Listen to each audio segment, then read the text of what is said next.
Welcome to the Philip Levy Show, discussing health, wealth, and life. Here we go.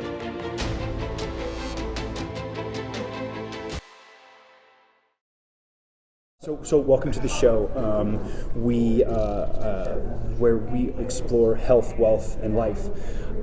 Those are three very heavy words for me. For sure. And I think that for the people that I invite on the show, they mean something, usually a lot, to the people that I talk to because of the type, the character that they hold. And you have a hell of a story that I would love for you to dive into a little bit and share with the listeners and the viewers. Now you've been, you're an author, you're you're author and a writer, same thing, isn't it? You're a TV star. You were on Not All My Children. Yeah. That's where I started, man. 3 years. 3 years. That's where it started. A 3-month story arc. Right. Stretched to 3 years. Right. We can dive into that a little bit, but I mean, you played football. You served in the United States military. Yeah. And thank you. Thank you. Thank you for your service, man. Thank you. I didn't serve. You served. I think family served. I think served. everyone serves in their own way with their own platform, right? And I think, people always come up to me and of course say thank you for your service, and I quickly throw back out at people, and the reason why is because I want people to understand that service isn't just one thing. Service isn't with just one uniform. Service isn't within one category, whether it's military or whether it's law enforcement or first responders. Like, all of us can be a part of service within our own uniform, meaning what we wear, what our daily wardrobe may be, and the weapon that we have can be kind of our action and the way we carry ourselves and the words that come out of our mouth. So, I always say to people, thank you for your service, because you're serving in the sense of where, like, you're allowing me the opportunity to come on your show and to reach your listeners, which is maybe an audience that I've never spoken to before, has no idea who J.R. Martinez is, but yet you're serving me in the sense of where you're serving your audience, you know what I mean? So, like, everyone serves, man. Like, right. Everyone serves, and I think we have to get people to kind of understand that and wrap their heads around where it's not just like they're the only ones. It's like, no, all of us can actually do it, and it's kind of like a team. It's a team thing of where, okay, this is my role and this is your role. Like, this is what I do and this is what you do, but it's all working towards the same, objective, right? Like, that's what we're trying to accomplish here. I think I really appreciate your the humility that you have in thanking me for my service. I don't think it would be the same if I said, "Hey, man, shouldn't you thank me for my service?" Because that would be terrible. But yeah, absolutely. But I think that's my job, right? It's no different than I think when people start to think of veterans, right? Right. They think of me, and they think of me, and I don't mean like I'm the only one. I think of when I say me, I'm talking about people. Veterans who have visible wounds, visible scars. That's what they think of. They think of guys who are burned and girls who are amputees and traumatic brain injuries. That's what they think of, or a veteran walking around with a service dog. But what they don't think of is they think of someone that looks exactly like you, who has a different wound and a different scar that exists within them, but it's internal, right? Like, no one really kind of pays attention to that. And I think that we're starting to get to a place where we're starting to understand that dynamic in 2018. We're understanding that there's the mind is a powerful thing in good and bad ways, right? But I think also too, it's my responsibility with the platform that I have and the scars that I have that honestly gather a lot of attention, to educate the person I'm interacting with and say, well, hello, okay, yes, thank you for saying thank you to me, but say thank you to him. Say thank you to her, because you didn't know they also served as well. Right? And then for them to be like, they look at him like, you did? Because they don't see this. And I'm like, yes, they actually did. And they deployed this many times, and they did this many times. You know what I mean? Right. And it happens all the time, man. Anywhere, like my friends who have served, who don't have visible scars, people will come up right in front of them and say, thank you for everything that you've done. And I said, well, they served as well. And they'll look at him and they're like, oh, well, thank you too. I was like, what makes me more than them? Right. The fact that I have visibility. Right. That's the only difference. Yeah. And I think it's important for me to kind of check myself and have people around me that are going to be like, all right, Yeah. Well, Let's be humble. You're raising. I think that in raising awareness. Yeah. About Yes. those who wear their scars underneath. Right. Is something that, I mean, you served literally in the armed forces, in the Army, and now you're serving, I guess literally again, not figuratively at all, because you're directing the spotlight from yourself to those who might actually, I don't want to downplay your journey, right. but those who, I mean, you are very comfortable. Oh, with absolutely. Who you are. You've embodied who you are now. Absolutely, I've accepted it 100%. Yeah, but I also know that I'm lucky and I'm blessed. Yeah. And I yes, I've been through something. And yes, I have scars, and yes, it was challenging, but I have the capability of understanding that there are other people who have gone through a lot more than I have, and who are still to this day going through a lot more than I am.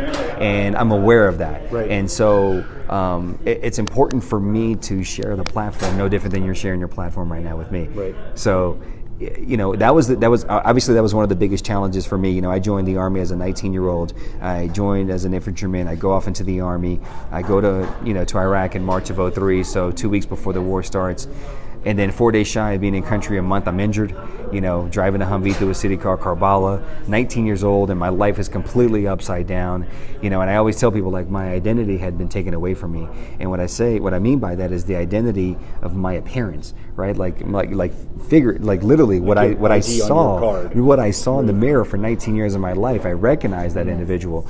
But then suddenly when I looked in the mirror after my injury, I didn't know who that was. That was a complete stranger. But then also the identity that I was starting to create for myself in 6 months of being in the military before I was injured, of being of service, of having a purpose, right? That was taken away because they told me I couldn't stay in the Army. So I'm thinking, what do I have then? Right. What am I going to do? Like, you're throwing me into this society that is so judgmental and cruel with no tools and no resources? What? Yeah. And luckily, I was able to understand that I can serve in a completely different capacity, in a completely different way. And as I stated earlier, with my uniform being the scars that I have on my body, and the weapon being the words that come out of my mouth. That's so all of us have the ability to serve with what we have and where we are in the space that we're in. We just have to find something that we know that we're passionate about, and then say, get involved. Yeah. You know what I mean? Because every single one of us have the ability to impact someone else's life positively and negatively. And I hope that more people choose positively. And that's just that's my goal, man. That's my mission, is to be inspired. As much as people say I'm inspiring, I just want to be inspired by everybody, because there's inspiration lives everywhere. Now, you may have just answered this, but what gets you out of bed in the morning? A lot of things. So, my daughter, first and foremost, 6 years old. It's beautiful. Congratulations. Yeah, thank you, man. Just that age is a beautiful age. The innocence, the purity, the curiosity. That gets me out of bed. Being a better husband. Being a better father. Just wanting to learn and wanting to grow and wanting to challenge myself and wanting to expose myself to something completely different and something completely uncomfortable. I love to say that who I am today is simply a direct manifestation of the people that I've interacted with over the last 15 years. Right. I've literally just listened. It's like half your life. It really, yeah. Basically.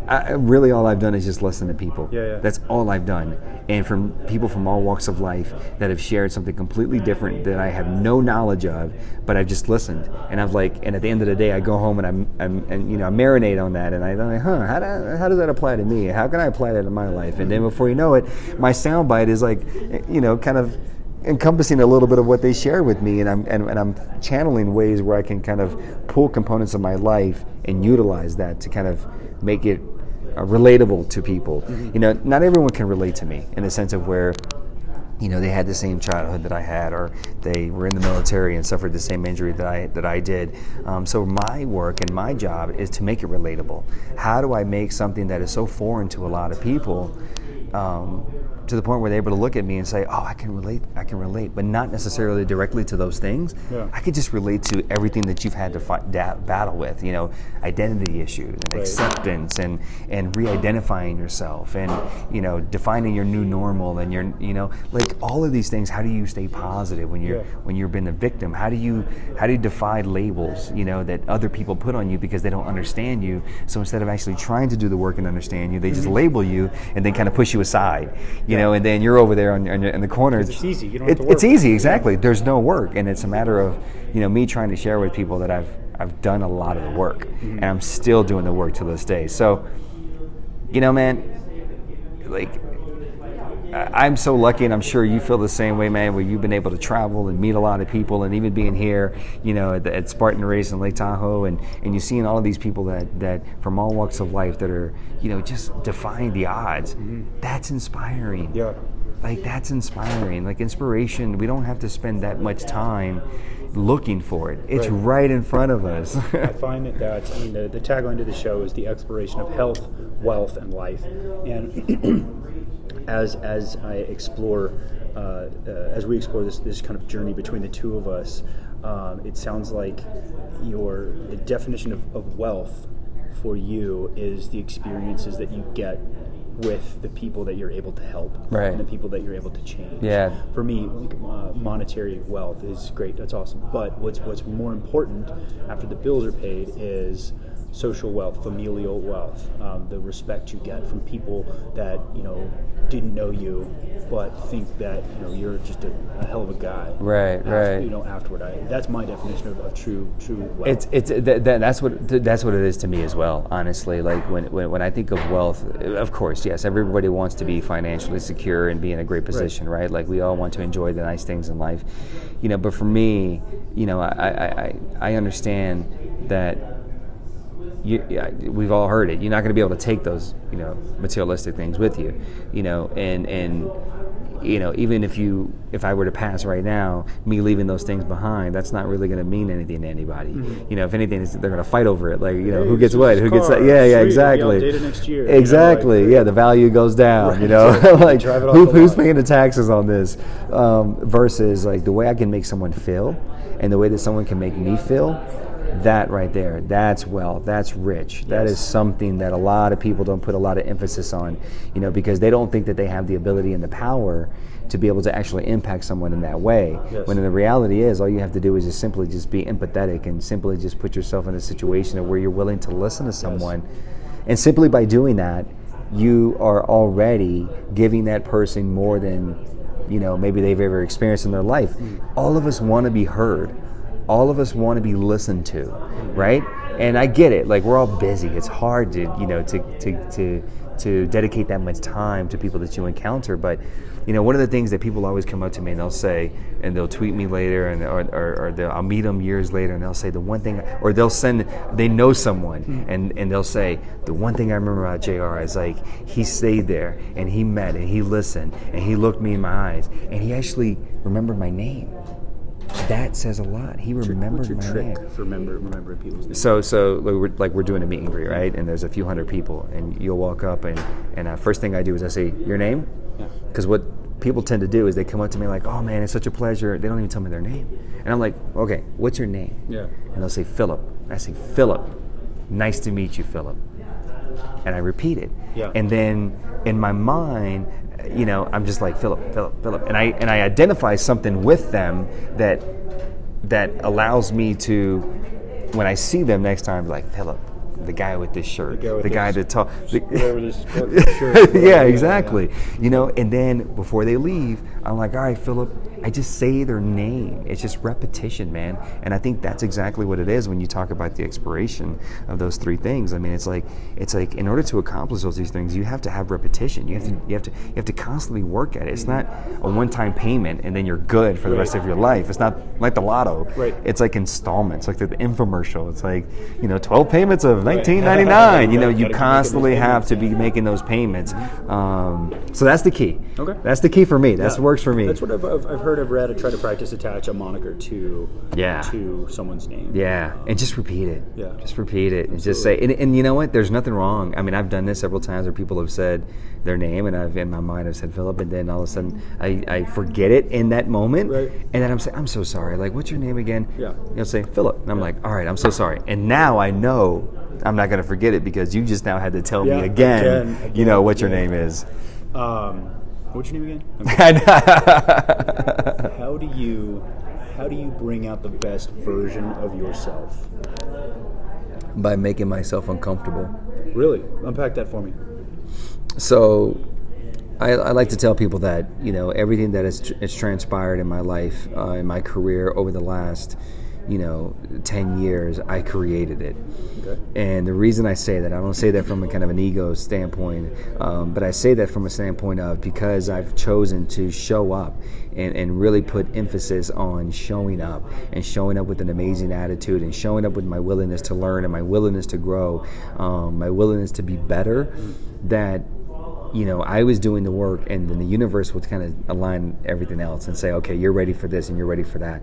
And so for me, I've accepted the call when, you talked about being on All My Children. I had no acting experience, but they were going to launch a storyline about a veteran, and they thought, maybe we can find somebody with some acting experience who happens to be a veteran. Right. And I figured, why not? Let me try it. Yeah. And I answered the call. Yeah. And I was, as exciting as it was when they told me I was going to be on the show for 3 months, I was scared as hell, man, to show up every single day because I didn't feel like I was worthy enough to be in the presence of all these people that had been there and done it. They were experts at what they'd done, what they were doing. They trained their whole life.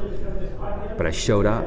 I knew I brought something to the table, and I knew that there was reason I was there. Right. And as uncomfortable as it was, it turned into 3 years. Yeah. I go on Dancing with the Stars. Live television in front of me. I you? did. You won and season 2, was it? It's at 13. Whatever season it was. It doesn't matter. There's so many won now. But Dancing with the Stars, man. And you have moves like Jagger. I literally have moves like Jagger. I have some moves like Jagger. They're a little rusty right now, though. But like, I go on that show and I make myself completely uncomfortable, right? Like, that's uncomfortable, man. Physically, it's one thing; it's a challenge.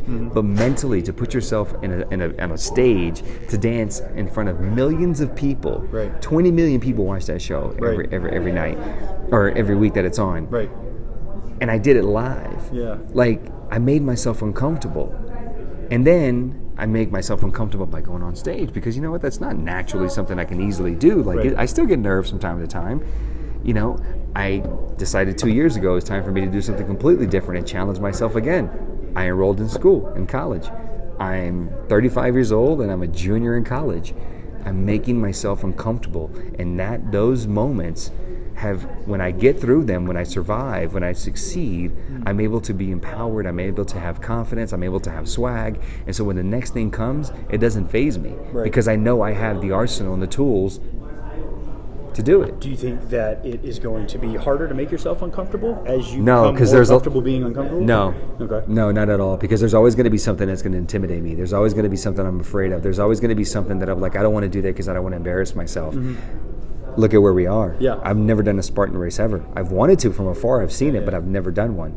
Being here now, I'm looking at everyone and I'm like, I'm inspired. Yeah. It doesn't mean that I want to do one, but it doesn't mean that there's a little bit of that kind of creeps in and I'm like, nah, man, I can't. I have no upper body strength right now. My lats aren't strong. I can't do this many burpees. Like, I can't run this far. Yeah. So there's going to always be something that I'm not an expert at, and I have to be okay with that, of knowing that I'm not an expert at it, but I'm willing to at least give it a shot, and I'm willing to at least go into someone else's world. There's so many things out there in the world, and it would be foolish for me to think that I'm actually, if I did this, then I could do anything. Yeah. I mean, yes, I almost lost my life. I get it. But I went skydiving, 4 times. Right. And every single time that I did, I was like, oh my God, I'm doing this. And scary. You do it, And so I think there's always going to be something that, because it's easy to just kind of be complacent and content and just chill and just take the easy route and just kind of rest on your laurels and just kind of be comfortable, right? Yep. But things are always evolving and things are always changing. Technology is changing, medicine is changing, the communities are changing, everything is changing. And so it's a matter of all of us having to kind of like catch up with it, because if we don't, man, we get left behind. Yep. I don't want to be left moving behind. backwards, right? I don't like to be left behind. I don't either. I might be slow, but I'm going to be moving with everyone at the very least. And absolutely. Slow, smooth as fast. I'll be at the finish line. I won't be at the start line. Like, why would they do that? No, I'll still be at the. You can't show up and do that. that. Exactly. So, JR, in your profession, which is a lot of plates that you have spinning, I would say that you're an influencer, and you've had success in many different fields. Now, in your profession, what is the most difficult thing that you have to deal with? Wow, that's a great question. So, in the grand scheme of things, right? Like, I don't want to make this like this is the toughest thing, because in the grand scheme of things, there's tougher things, right? But I think what's really hard is I meet so many people, and I can talk to you right now, and you have this great energy, but then right after you, someone will come up to me and share their most intimate, experience, and it'll be a lot of pain that'll come with that. And so these people are sharing with me, like, for example, I recently did an event, and now, I think we've all are aware of that, within the veteran space, the biggest issue is suicide, right? Yes. Like, there's a lot of veterans that are committing suicide when they come home, exactly. And, I did an event recently, and this lady came up, she was like, hey, what's up? Oh my God, it's such a pleasure to meet you. And they said it was so exciting. And I was like, I had to match her energy. Yeah. And then she leaves, and a mom comes up and tells me her son committed suicide last year. Now, not poor me, but I'm just saying that's the toughest thing, because then you have to like match her levels. And then you're there with her while she's pouring her heart out, and you're trying to comfort her, and you're trying to be present with her. And then she moves on, and then the person behind them is like, yo, what's up, man? And then you're like, gotta get back up here. Right. So it's like it's truly a direct definition of like how you're always having to adapt and having to kind of,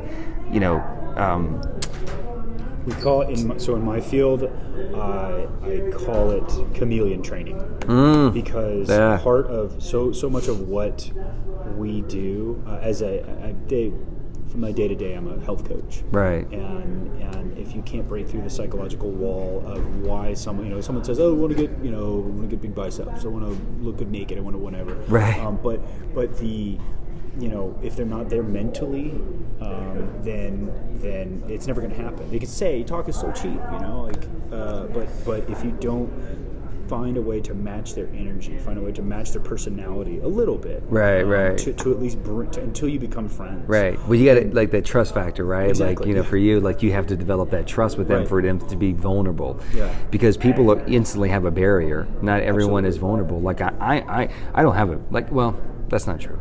I do have a barrier. Like I think I'm very vulnerable in my life, and I think I have learned that by being an open book, people really gravitate to that, and people love to to experience that. But there's a lot of components in my life where I do have barriers. But I think that's the key, is like, you have to be open, you have to be vulnerable, you have to kind of develop and set up this trust factor for people to ultimately be able to trust you, to go to that place with you. And I think everyone just wants to be validated. Everyone wants to just understand, everyone wants to know that, their feelings matter, whether we agree or disagree with them, but that's their experience, and those are their feelings, and who am I to take that away from you? Right. You felt something, you're going through something, and if you're sharing that with me, I'm going to be present with you, and I'm going to acknowledge it, I'm going to validate it. I may not agree with it, and that's fine. But why, I think we've lost in this country, I think in some respect, I think we've lost the art of being able to agree to disagree and then still be able to have a dialogue. I agree with you. I think we if you're not doing what I'd like you to do, then I'm not gonna be willing to listen to your underlining message, your meta message, if vice versa, right? Like, I only got to find people that agree with me. Right. To validate my opinion. Right. Like that's not like. Where you gonna grow? Where's the challenge then? How are you ever going to be able to have a conversation and reach this demographic or reach that demographic, and allow yourself to grow and your business to grow and your brand to grow, if you're not understanding the rest of the demographic that exists out there? Right. So it's it's a matter of, honestly, as you stated, I mean, it's really getting down and being a chameleon and not, when you talk about companies and you talk about leadership, it's easy for us to kind of apply kind of this model to every single person, but that's not going to work it's not going to work. There's no cookie cutter. There's not, man. And I think too many people follow that process, and they follow that platform, and it doesn't work, because the same way you speak, and I learned this in the military, you can speak to me in a certain tone, and I'm cool with it. But guess what? When I got out of the military, I started to speak to people in the same tone that was spoken to me, and I quickly realized this person loves it, but this person shuts down, and this person is kind of like, I don't know, I like it, I don't like it. So I literally have to be a chameleon and understand, okay, this is who this person is, and I know that I can speak to them in this way and challenge them and hold them accountable and get in their face. But this person, they're just, it's not bad, Right. They just need to be spoken to differently. And then this person, I need to kind of get them, so it's like you literally, that's a true leader, is being able to, and understanding the team and the people you have and the personalities, and to be able to be a chameleon and speak to every single one of those individuals. That's what it's about, man. Yeah, absolutely. And the big difference between you coming from a military family, my father and uncle and grandfather, and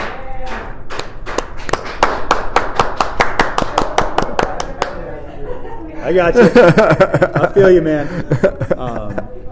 Coming from, for those of you who can't see what we're doing, that is the 1985 triple jump champion. Oh, is it really? Yeah. Willie Baker? I'm butchering his name. I can't remember. And he's clapping over there. So we're just going to throw that into the show because that's why he made the. I'd like to think that he's applauding what you and I were just talking about. There is that also. I think that's what it was, personally. He's completely listening. Yeah. There. What I was going to say is, coming from a military family and seeing how my father speaks to my mother like he's in the service. Yeah. Sometimes it's a drill sergeant. I'm like, hey man, you have to be in the military. You can't leave, but people can. People can. We've had sit downs where it's like, dude, you were a captain, you were a badass in Nam, and you instructed a lot of other badasses after that, but mom doesn't need to be spoken to like that. Right. Mom's not one of your troops. Exactly. Yeah. And I think, and that is a challenge, because when you, that's what you know. When you become identified by this thing and that becomes your identity, it's hard to suddenly recreate that identity. Right. It's hard to turn that off and then suddenly understand I got to speak in a different tone, because you think, and you know what it is too. I'm assuming this is experience. This is experience with other veterans, and not just veterans from Iraq and Afghanistan, but also Vietnam, and other conflicts. But so many veterans, because of what they've seen, they see how fragile and how precious life is, they have an urgency and a passion about the moment that they live, that they have currently, that all of us have. And so what they do is, and I've done this, we tend to speak to people in a way where we don't have time. Get with it. We don't have time, because you know what? The next second you can die, and you're never going to have that opportunity ever again. So get with it. Why do you need this period? Why do you need time? Why do you need this? Come on, let's go. Let's do it. My wife is the same way. I love her to death. She's my wife. I love her. But I always was like, yo, why are we talking about this again? Then I tell you, come on, what do you know what you got to do? So just do it. And honestly, she's like, come on, and I'm like, you're right. I'm sorry. Step back. It's like honestly, I'm a young father, but it's like being a parent. You want to protect them and coddle them but you have to realize you have to let them kind of go on their own trajectory in their own time frame and let them learn their own lessons. All you can do is just kind of give them the tools, and also, it's not my job to always, and that's something I'm putting on myself. It's not my responsibility to find a solution to the problem that you're sharing. Right. I'm just here to listen to the problem. Well, sometimes that's all they want. It's a very powerful tool to just listen. Yes. Honestly, I love learning from you. I love learning from the people that I speak with. But I will do shows where I'm just talking to whoever wants to listen, and it's my journaling. It's my working things out, and hearing them verbally. And if people want to listen to that, awesome. If not, that's okay. Yeah. And that's kind of where that's the direction that I'm approaching this project with, and that you're now a part of. I've gotten to the point now in my life where I used to be so hands-on and so involved, and I used to kind of drive myself nuts because I used to want to help people and want to get people to realize this. And I realized like all I was doing is pushing people away, because then what happened was even my friends were not coming to me and sharing their most intimate concerns, because they were like, JR, all he's going to do is just be like, okay, well, fix it, fix this, fix that. And that's not my job. That's not my job. That's not any of our jobs unless someone directly actually says, help me figure this out. Help me fix it. Right. But you have to listen to them say that. Right. And if they don't say that, don't do that. They don't ask for it. Just listen. Don't. And that's and I think what that does is that you alleviate yourself from a lot of the pressures of having to fix someone else's problem and take on someone else's problem, and that allows you to have a different quality of life, and that allows other people to kind of navigate through this thing called life. Yeah. Because they're trying to figure it out, and all they're doing is kind of using you as a soundboard to kind of like, honestly, in a lot of ways, kind of hear themselves. I got to the point now, my wife, she'll say stuff, and I say, you got your answer. I didn't even say a word. Like, listen to yourself. Yeah. And she's like, you're right. Yeah. And then I'm a good husband. It's very, very Socratic of you. Yeah. Just ask questions and let them do the work themselves. Let them come to the answer on their own. Yeah. Okay, just a few more, and then because we've actually been covering a lot of these, because we've been covering a lot. Is there any question that you wish people would ask you more about? Any subject people would ask you more about? That's a great question. I try. That's a very good question. And I'm going to, just kind of without taking up too much time, I'm going to throw this out there. I'm going to say I wish people asked more about the mental and emotional recovery that I embarked on versus just the physical. Consuming the whole table. Versus just the physical recovery.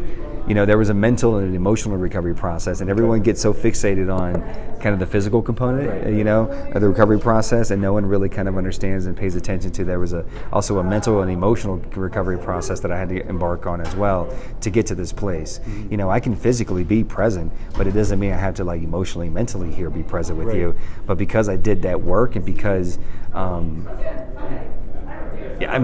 the only thing. Honestly, they already asked me enough about dancing. They already asked me enough about. I'm not going to ask you about dancing. Just you're off the hook. They already asked me enough. I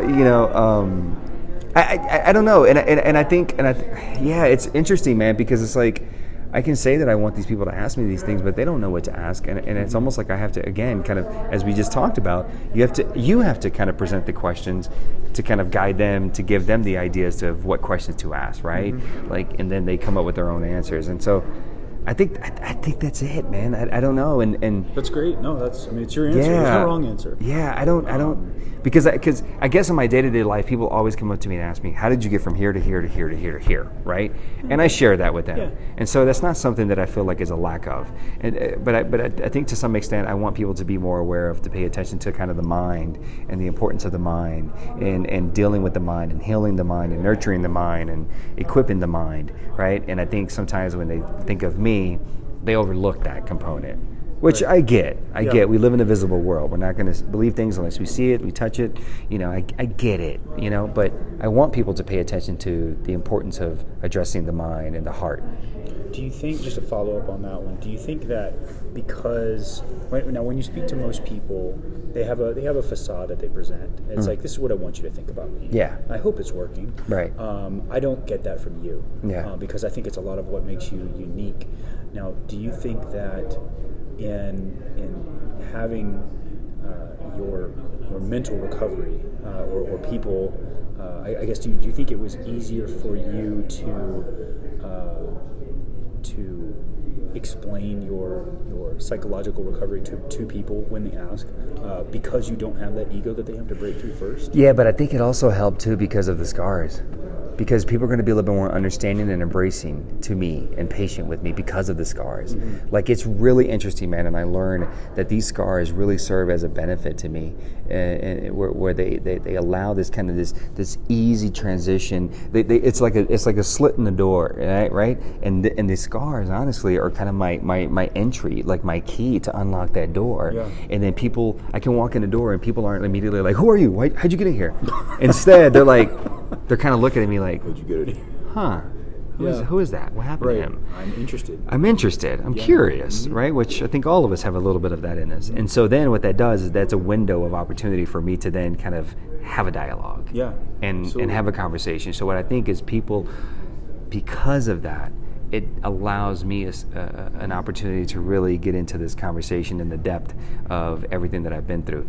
But when you talk about like kind of the people, this facade and kind of their identity, what they want people to think, I think for me it's different because I think so many people label me and identify me as what I am to them, that I'm not really trying to project anything at that point, because apparently I've already done that to you. I've just by being myself and being a veteran and being an advocate and being a voice and being a speaker and you see me as that, and that's what I am to you, and you are constantly saying this is who you are to me. Right. And so then for me it's a matter of like, do I accept that or do I not? And you can change that perception. I can change that perception. Sharing. And sometimes people have. I'll be completely transparent. So, my wife and I, we had a rocky road in our relationship, and it was. Were you married before you became who you are? No. Okay. No. We got together after, and our everyone when I was on dancing put me on this pedestal.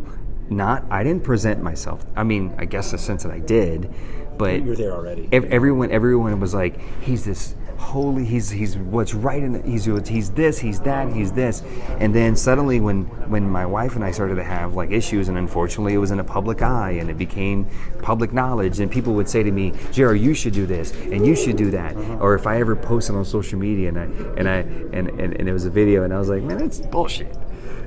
If I said that, then people were like, "Oh my goodness!" Right? Why did you do that? Because you have this. And it's like, well, I didn't say that. Like, this is who I am. Right, you know what I mean? Right. Like, I have like this edge to me where that makes total sense. But you created that in your head that you needed that from me. So when you said you love me unconditionally and you support me unconditionally, that wasn't true then, because you just unfollowed me. Right. Because what? I didn't necessarily kind of do in this particular instance what you wanted me to do. You didn't live up to their expectations. To their expectations. They set for me. Right, I didn't do it. Not fair they at all. did it. Right. So it's like, well, then I guess we're not really meant for each other then. Right. Because if I'm not in my relationship that is really private, but unfortunately isn't private because of the entertainment industry, because I'm not, approaching it the way that you want me to and dealing with it the way that you think I should, then suddenly now I'm not worthy anymore. Right. So you're supporting me as long as it's with a condition. Right. How long did it take you to become comfortable with that? So So the great thing about this injury is that in order to survive, you have to develop this kind of layer of thickness, of this tough skin, and get to a place where you honestly can say, I just don't give a damn. Mm-hmm. And you have to be okay with that, right? Like there's a component where you do, right? Now, I used to kind of apply that to everything, and that's not healthy. No, that's too far in the other That's direction. too far in the other direction. And so then as I started to get older and started to kind of, live a little bit more and learn, then I was like, okay. But it got to a point where, being in, and that was the thing, is like suddenly being thrust into the entertainment industry, I kind of had to like deal with this. And it probably wasn't until about 2014, and I just kind of come to the conclusion of saying, like, you know what? Like, I'm not going to, satisfy everyone's needs and expectations, and I'm okay with that. Mm-hmm. Like, I know that there's another demographic of people that will understand it, will get it, will buy into what I'm talking about, what I'm experiencing, what I'm feeling. So I mean, in a full circle, I would probably say 11 years after I was injured, because there was always different components where, people weren't going to accept me because of my appearance. Some people weren't going to accept me because of my service. Some people didn't agree with what we were doing, and I completely respect that. Some people, and it's always going to be in different, dynamics and phases of life. It's going to be something completely different. And so kind of in all these circles that I've kind of crossed, it came in 2014, 11 years after I was injured, where I finally got to a point where I was like, you know what? I'm not going to sit here and try to kind of cater to everyone and be this and be that. I'm going to be me. Yeah. And some people are going to dig it and some people aren't. And if you don't, then that's fine too. To each its own, man. Yeah. I think you're going to be happier as a person. I have less happier stress. as a person? 100%. Yeah. I have less stress because I don't take on the responsibility of trying to be this and be that and cater this and cater to that. I'm just being myself, and by that, it works. It literally works, man. Like it's. I don't have to work too hard. Yeah. Like I just get to. I just really have the freedom of being. Energy too. It is. I have the freedom of being myself, and I have the freedom that occasionally, sometimes this is who I am, and sometimes in the mix of me saying something, I got to say that word, right. Or I say it, and I'm like, that shit was hard. I think that it takes a lifetime for some people, and some people it never even happens, right? To discover what you just laid down for us, and the fact that you are who you are through the path that led you to who you are is in some ways kind of let's just put it this way. Mark Twain. Are the two most important moments in your life, right? You know this one, I'm sure. Very, very famous quote. Yeah. The day you're born and the day you figure out why. Yeah. And I think there could be. I'd like to add to that because there could be several different moments where you figure out why. Right. Why am I doing what I'm supposed to be doing for this period of my life? And then there's another, like when you were injured and then you became who you are, let's say comfortable with that injury, and now your persona, and then being a father, being a husband. You continually learn and discover why you're supposed to be, who you are. But it's and it's tying back into obstacle, right? And you have to be willing to get up to the line and face the obstacles and go through the obstacles, understanding that you're going to fail. I mean, it's in those moments that you truly learn who you are and what you're capable of, but you have to be willing to get up and face the obstacles and try to go through them, attempt. I mean, and it's something that as a young father, I'm trying to emphasize and instill in my daughter.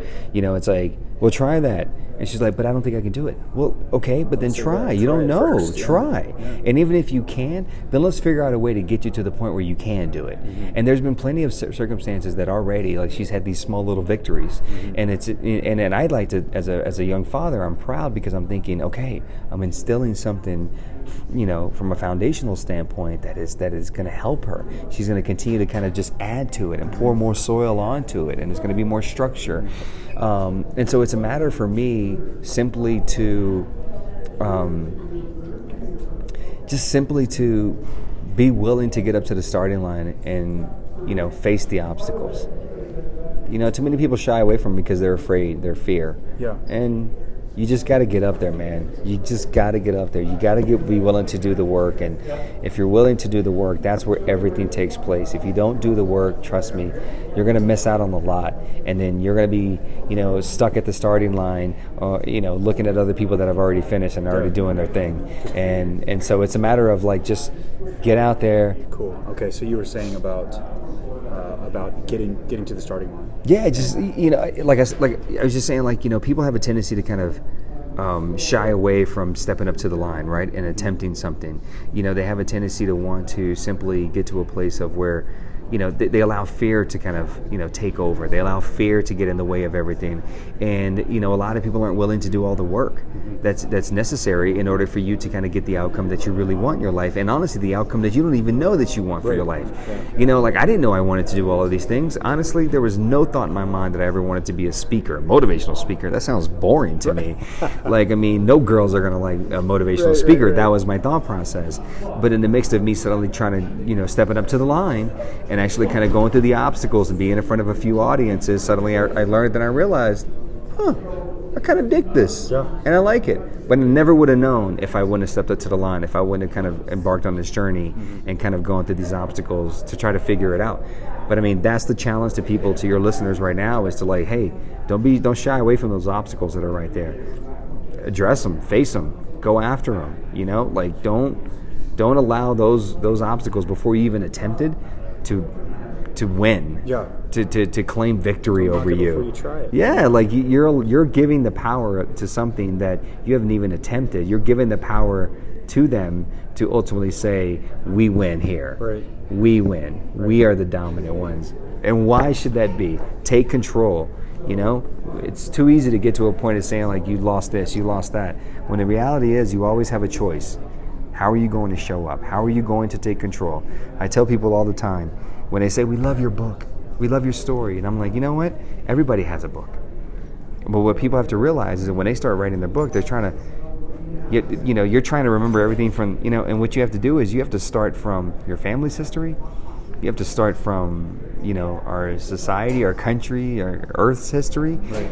And then you pick it up in the middle, because now this is you. This is where it starts with you. And now you have the ability to pick up a pen, to pull out your laptop and start typing and write the body, and then write the ending that you want. Yeah, that is now within your control. That is you can't control the first 2 chapters because you weren't even here when those things took place.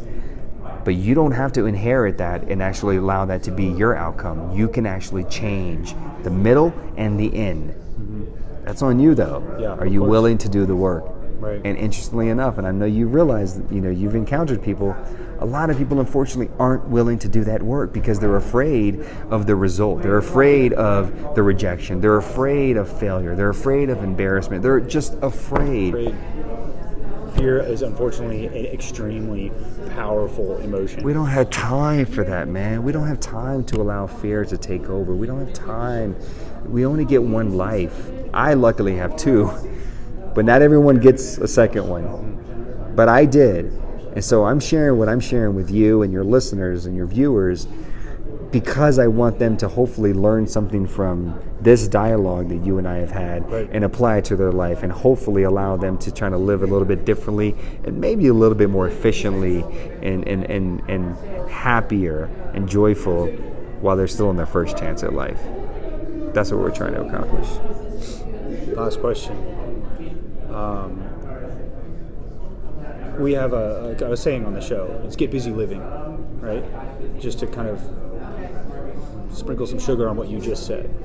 How do you get busy living? Man, that's some good questions. Some stuff that I don't ever... How do I get busy living? You wake up and you've got a day ahead of you. You don't know if you're going to be here tomorrow. How do you get busy living? Martinez. It's a great question, man. I think the biggest thing for me is just being present. It's easy when you wake up in the morning to start thinking about, okay, I got to do this by this time. I got to do this by this time, and it's just like just like it's great to have those long-term goals, right? But it's let's not undermine and overlook the short-term ones. And I think it's just a matter of just being present, and I think by being present, whatever that is, whatever presents itself to me, I'm able to have whatever experience it's going to be. I don't know. I mean, I think that's the only thing I could tell you, man. That's a great question. But I think for me, it's just really trying, and I think my daughter taught me that. Kids change so much from week to week, especially when they're babies, month to month, year to year. And I was so busy when she was born, and I would come home and I would really try to make a conscious effort that when I was with her in front of her, I'd put any device aside, and I'd just be present, be present because there was something precious that was going to take place, and I couldn't miss that moment because I was over here doing this. I had to. This will be here, exactly. I had to sit here and be present with her, and that taught me not only to do that with her, but it taught me how to do that with so many other factors and dynamics in my life. So it's just a matter of sometimes you just have to kind of disconnect and then reconnect with those things that'll replenish and give you nurture and give you fuel and give you whatever it is that you seek and that you need in your life. I think. It's beautiful. Hey man, thank you so much, man. This was great, man. Thank you so much, and thanks for sharing your platform with me, man. And thank you for what you're doing out there and just trying to inspire people and get people to realize their full potentials, because I think a lot of people still don't realize it. And so thank you for what you're doing, man, and thank you for the opportunity. It was great, man. I really, really appreciate your time. Yeah, cool, man. Thank you. Thanks so much for tuning into the show. Please share and subscribe.